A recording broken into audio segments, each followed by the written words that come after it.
Wilson just released its newest commercial for Caitlin Clark's signature basketball collection, and let's just say it's a cinematic masterpiece.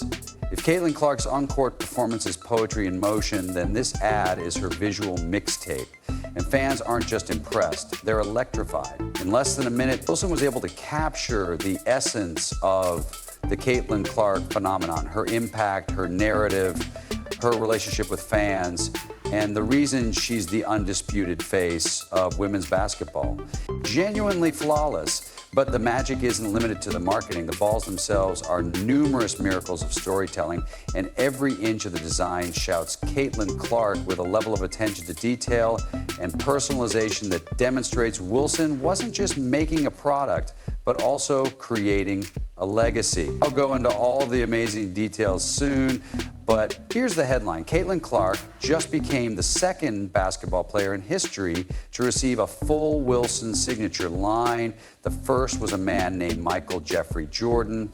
There was no pressure. Caitlin Clark simply accomplished something no athlete has done since Michael Jordan, and that's when the conversation took a sharp turn. Fans all thought, how in the world is Caitlin? Since you won't talk about Caitlin Clark, a Nike insider may have finally revealed the truth. If this is the case, the explanation is not only disappointing, but downright infuriating, especially when you compare it to what Wilson just accomplished with flair, precision, and genuine respect, making her the first athlete since Michael Jordan. Clark is literally the most talked about, Googled, followed, and watched female athlete in the world without a signature shoe yet. It's crazy. It's Nike level crazy. To receive their own signature basketball from Wilson, making her the first WNBA player to do so. Now, back to Wilson. As Nike is fumbling, Wilson is putting on a masterclass. They've been riding with Caitlin since the beginning of her first signature line last year, which was a huge success. It wasn't just a product launch, it was a cultural moment. To be clear, Michael Jordan is the only other hooper to receive this treatment from Wilson this year. They didn't just run it back. Instead, they went bigger, better, and bolder. Let's begin by welcoming Caitlin to the Wilson Design Lab set today as we take a behind-the-scenes look at the product line that we've created. This is phase 2 of the Caitlin Clark product line. Let's talk about the Aspire Ball. At first glance, it's sleek and minimalist, but as soon as the sun hits it, boom, messages start glowing in fever red. Dream big, keep going, and most touching of all, you're gonna be amazing because you are amazing. Caitlin says this to Aaliyah Boston before every game, and it's not branding, it's personal storytelling. The next one is the Envision Ball, which is designed for outdoor play and decorated with what appears to be a trippy maze design until you look closely and realize it subtly spells out dream big over and over again. It's like motivational graffiti on a basketball. Now let's talk about the Oasis Ball, which is dipped in Caitlin's favorite color, light blue, but it's more than just a color choice. One of the panels features a bird's eye view of a golf course, a nod to Caitlin's passion for the game. It's difficult to choose a favorite ball, but this will be up there with them. Finally, the crown jewel is the Embrace Ball.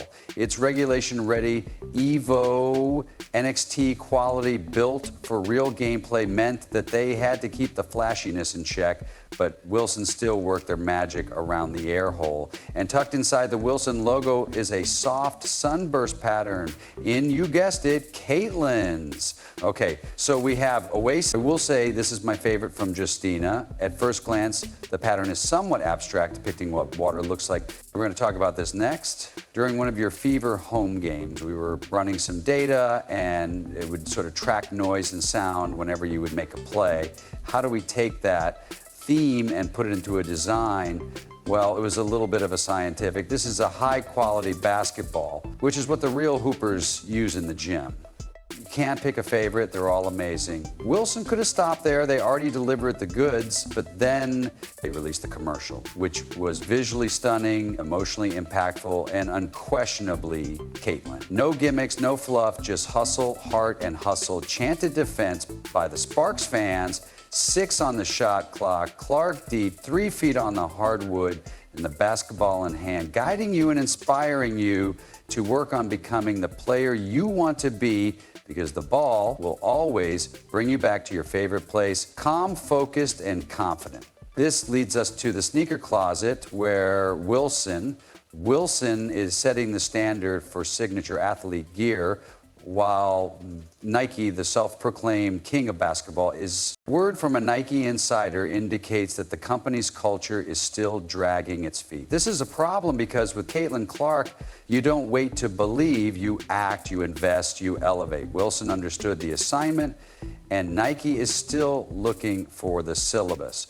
What Wilson got right and Nike keeps missing is that Caitlin Clark's appeal isn't complicated. She's a baller with range, vision, leadership, swagger, and she puts butts in seats. You don't need to reinvent the wheel for her. All you need to do is celebrate her passion for the game. The magic of Caitlin Clark is that she isn't trying to sell a brand, she is the brand.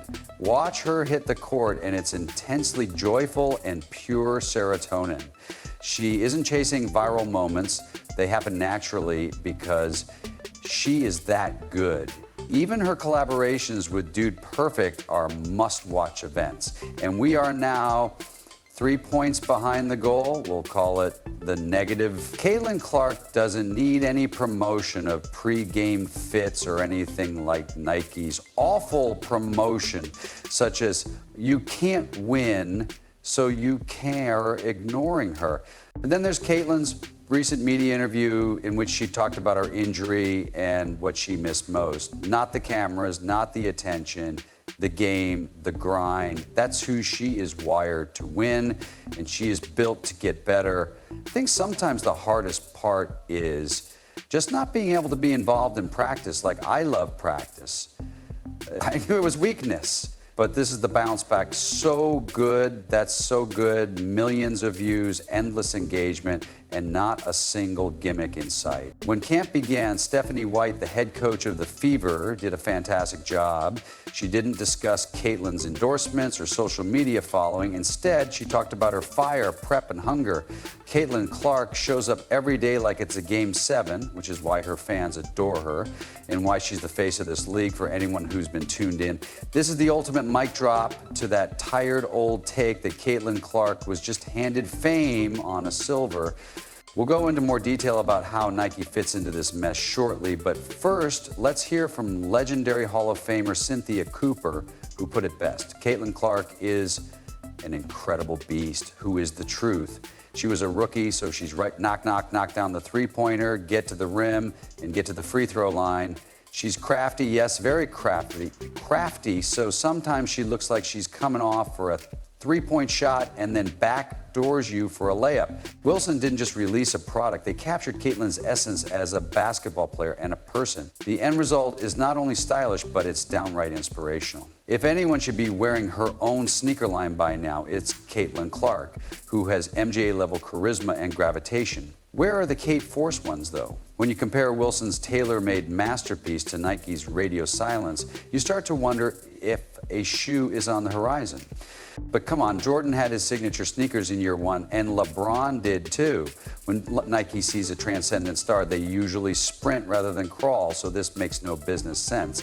Nevertheless, we might finally have an answer. Nike seems to be continuing to fumble the bag when it comes to Caitlin Clark, who still doesn't have a signature shoe, and the merchandise they release for her is extremely limited. Many fans are wondering why. So I'd like to show you two charts. The first one shows your stock price since 2021, and it has dropped by almost 60%. Nike isn't having the best time in the sales department. The classic Jordans and other items aren't flying off the shelves like they used to. They need new blood, something with real cultural force. Caitlin Clark is sitting right there like a human cash register, but Nike is acting like it's still reviewing her application. Why is the most talked about athlete in the nation being slow-walked to the spotlight? Rogers T gives us an idea. Meanwhile, your executives and the people making these decisions have worthless stock options. Their stock options are worthless. And it's not pretty. You have been working hard to try to improve the WNBA and many of its athletes for a number of years, and it seems like you have convinced yourself that this needs to be an either-or conversation. In men's sports, we never have an either-or conversation, and there are about 10 signature athletes, half of whom don't deserve a signature shoe. Did you notice the subtle reference to A'ja Wilson's A1 sneakers in that clip? It wasn't random.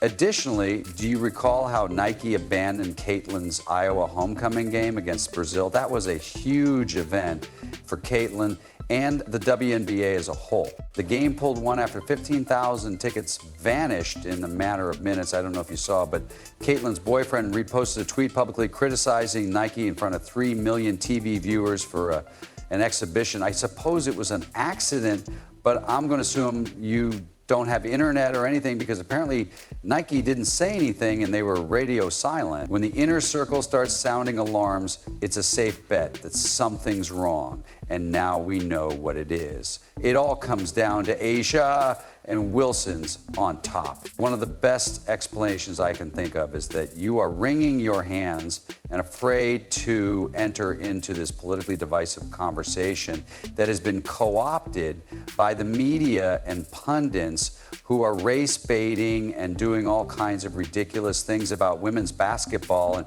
you can't win, so when you have the unicorn, the chosen one.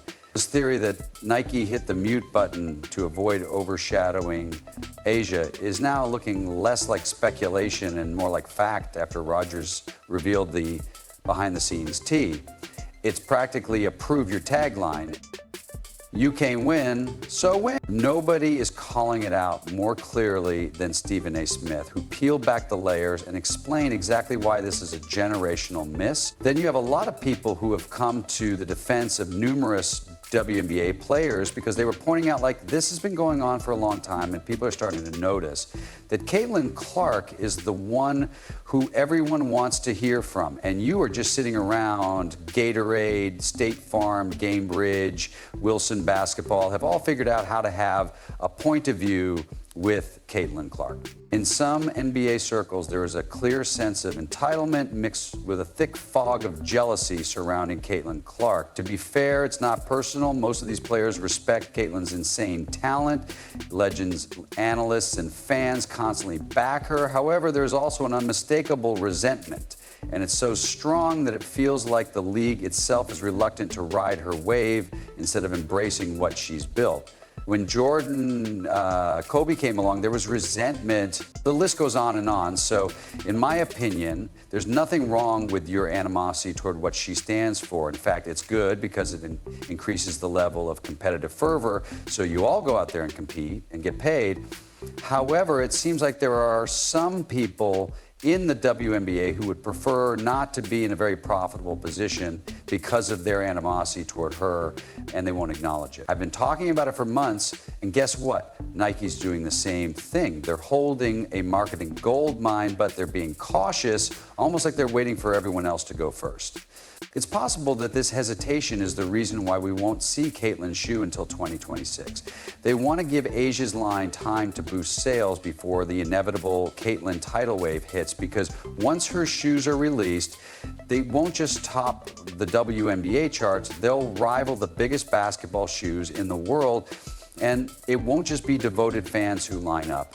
It'll also be the general public, sports dads, little girls in driveways, and sneakerheads. And don't be fooled, this cautious approach may be costing everyone, because every time Caitlin lights up the sports world, the WNBA wins. Teams, sponsors, teammates, and everyone benefits. Slowing that train for the sake of appearances does more harm than good. It's been estimated that Caitlin Clark could be worth $1 billion to the WNBA in 2025, and we've seen what happens when she's not playing. Ticket prices plummet, viewership tanks, and remember that game against the Sky Fever? That's the Caitlin effect, or more accurately, the absence of it. People want to purchase Caitlin Clark merchandise. Thinking twice? It's time to change that. If you believe Nike is making a mistake, leave a comment below, like, subscribe, and turn on all notifications so you don't miss anything. Click the video on the screen, and we'll see you in the next